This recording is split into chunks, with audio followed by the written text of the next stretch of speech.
Shalom, selamat pagi saudaraku. Tahukah saudaraku, tidak ada pribadi yang sama di muka bumi ini. Atau boleh saya katakan, tidak ada dua orang yang sama persis di muka bumi ini. Apalagi tiga, apalagi empat, dan seterusnya.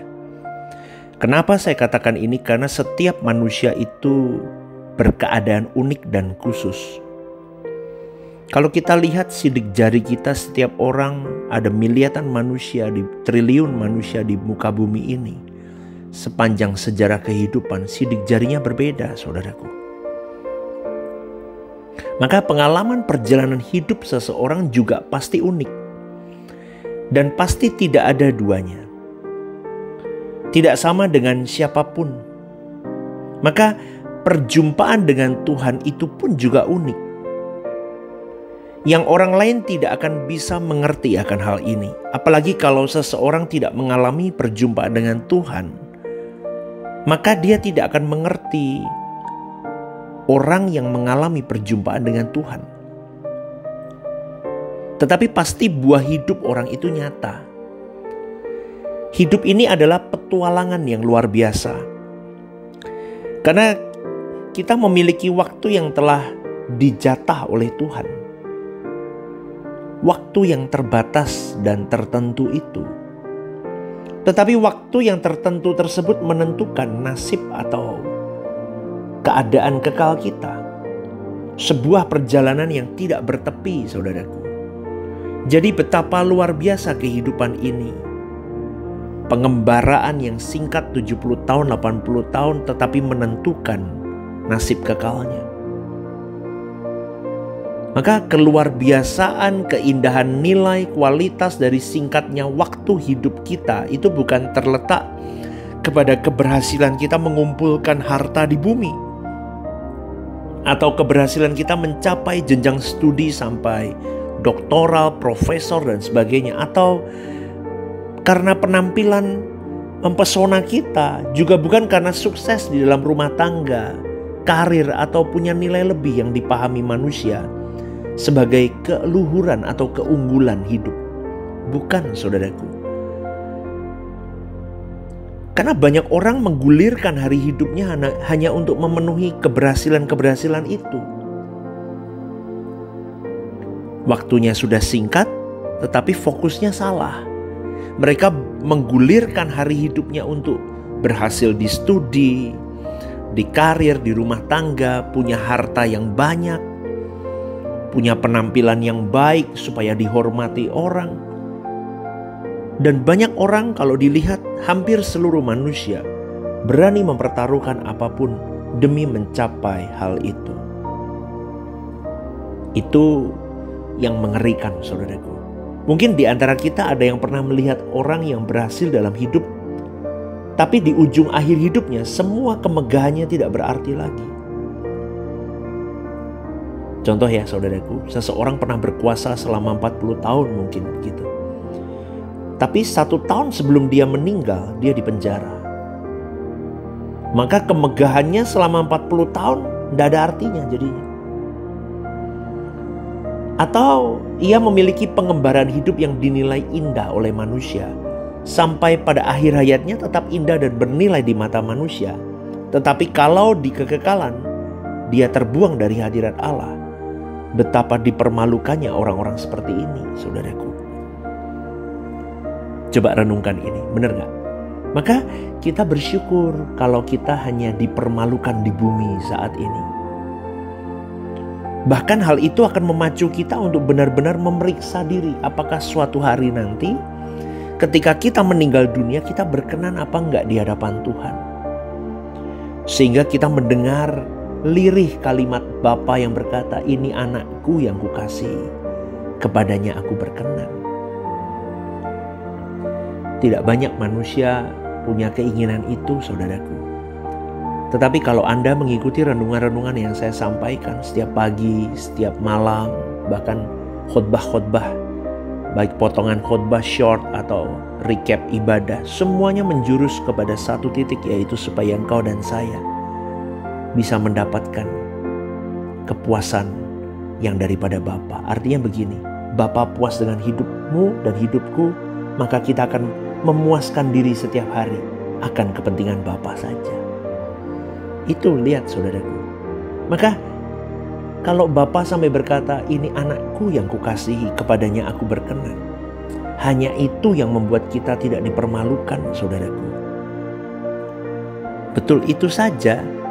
Dan memang hal itu saja yang harus kita kejar. Itu saja yang harus kita kejar. Jadi itu saja yang harus kita gapai sungguh-sungguh sehingga hidup kita menjadi pengembaraan yang berkualitas, bernilai dan luar biasa. Pengembaraan kita ini maksudnya sewaktu kita hidup di bumi ini. Dan itulah harta yang harus kita cari. Kita gumuli untuk kita peroleh saudaraku. Oleh sebab itu tidak bisa tidak kita harus benar-benar menemukan Tuhan. Kita harus terus berjuang mengendus hadirat Allah. Terus saudaraku, benar-benar serius di titik itu. Karena kita terus mengkampanyekan hal ini, seperti kita juga terus memerintahkan diri kita sendiri untuk menginvestasikan waktu, tenaga, pikiran untuk menemukan hadirat Allah, menemukan Tuhan. Mau gak mau, kalau terus digaungkan dalam hidup kita, aku mau menemukan Tuhan, aku mau hidup untuk Tuhan, aku mau menyenangkan Tuhan, terus digaungkan dan benar-benar kita mendengar suara Tuhan, menangkap kehadirannya dalam hidup kita. Waduh saudaraku, itu ibarat radio, kita sudah mencari frekuensi yang tepat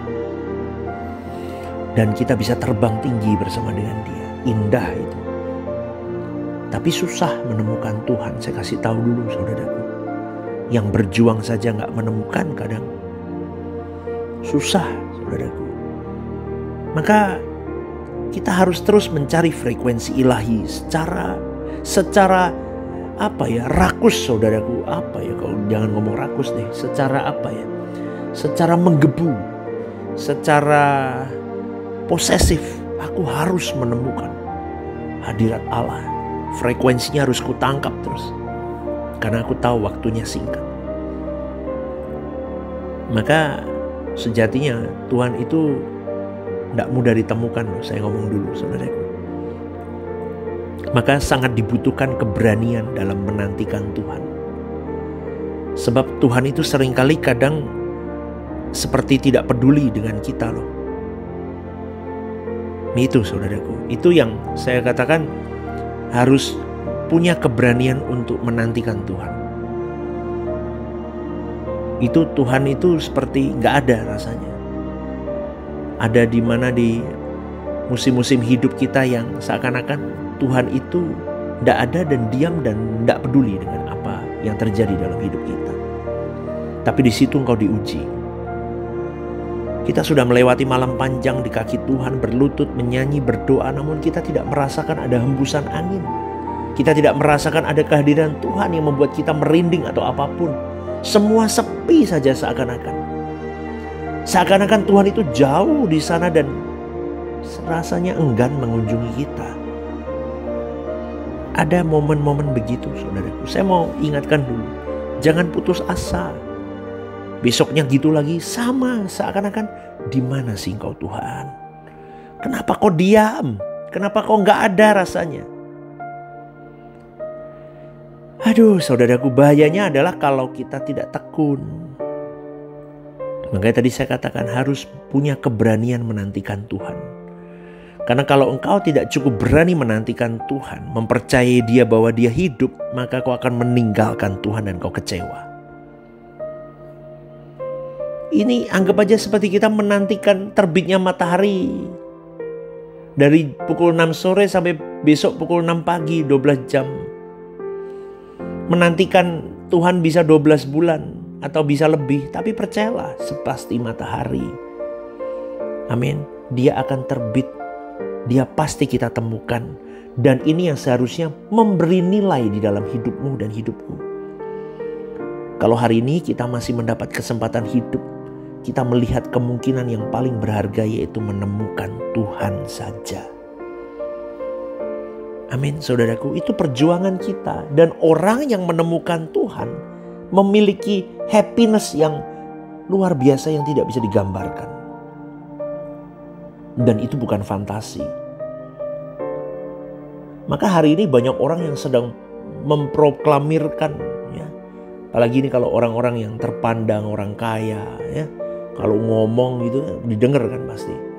Itu memproklamirkan bagaimana tidak perlu bertuhan, Tuhan itu ciptaan manusia. Waduh, gawat lagi. Saya tidak beragama karena beragama itu dikungkung dengan dogma dan doktrin dan sebagainya. Dan kalau saya lihat di sosial media itu banyak orang yang mengiyakan dan menyetujui karena pengaruh dari orang ini.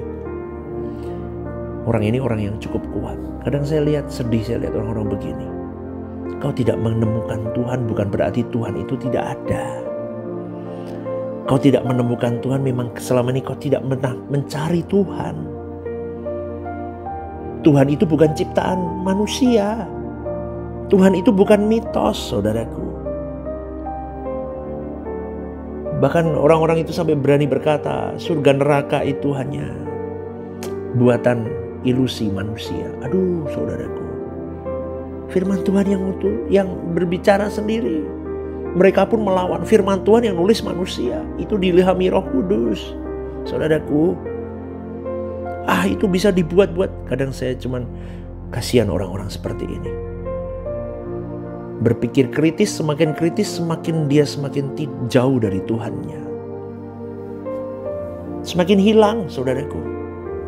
Makanya saya mau katakan, kalau kau belum pernah menemukan Tuhan secara pribadi, kau tidak akan bisa mendeskripsikan itu. Maka banyak orang yang setuju dengan kalimat orang itu di sosial media. Kenapa? Karena memang banyak orang yang tidak minat dengan Tuhan. Itu yang pertama. Yang kedua, karena mereka putus asa karena tidak punya keberanian menantikan Tuhan. Mereka itu ingin mengatur Tuhan sebetulnya dalam hidup ini. Seperti jin digosok-gosok, dia mintanya apa langsung dijawab.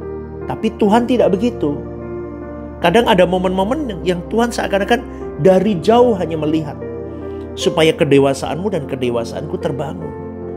Tapi namanya manusia, degilnya manusia, merasa Tuhan itu gak ada.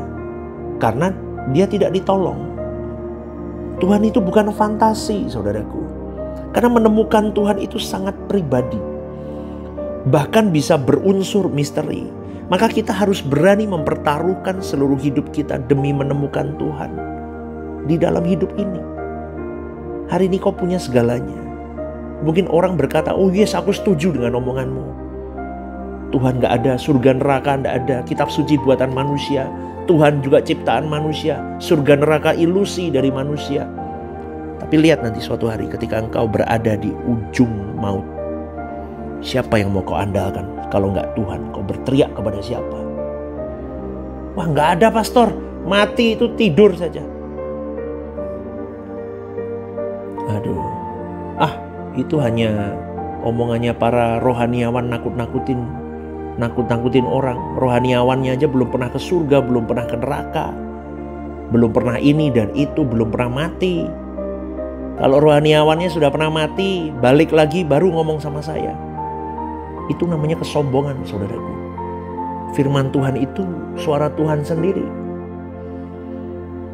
Betul, orang-orang yang sampai di titik yang mendengarkan, yang saya lihat itu ya, ketika di sosial media begitu, saya sedih dengan orang ini, saya kasihan, saya berbelas kasihan dengan orang ini. Kau boleh punya apapun di bumi ini hari ini, tapi kalau kau suatu hari di kekekalan, kau miskin, kau tidak punya apa-apa, kau terpisah dari Allah, kau menjerit setengah mati, saudaraku. Maka saudaraku yang dikasih oleh Tuhan, tidak mungkin orang yang menemukan Tuhan tidak menjadi kekasih Tuhan. Pegang omongan saya.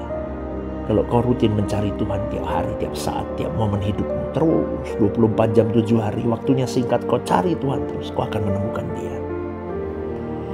Ketika kau sudah menemukan Dia, kau baru bisa berkata, benar ya Tuhan itu real ada. Benar ya. Sampai engkau naik level, bukan hanya menyatakan benar ya Tuhan itu ada, tetapi kau pasung dirimu sampai di titik, aku mau jadi kekasih Tuhan. Dan orang yang sungguh menemukan Tuhan, bergaul, berjalan dengan Tuhan, pasti menjadi kekasih Tuhan. Dan orang-orang seperti ini tidak akan dipermalukan hidupnya. Maka perjumpaan kita dengan Tuhan akan membuat kita punya komitmen, punya tekad makin kuat, janji yang makin teguh, kerinduan yang makin membara. Seperti ada satu lubang di dalam jiwa kita yang hanya diisi oleh Tuhan. Dan kita bisa menjadi seperti edik kecanduan kepada Tuhan. Cobalah saudaraku, saya sudah mencoba ini dan saya menemukannya.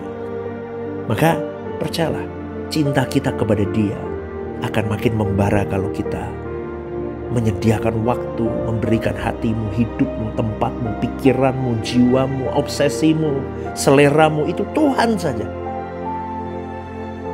Dan itu bukan ilusi, sekali lagi. Itu bukan ilusi. Renungkan ini dan selamat pagi. Tuhan memberkati.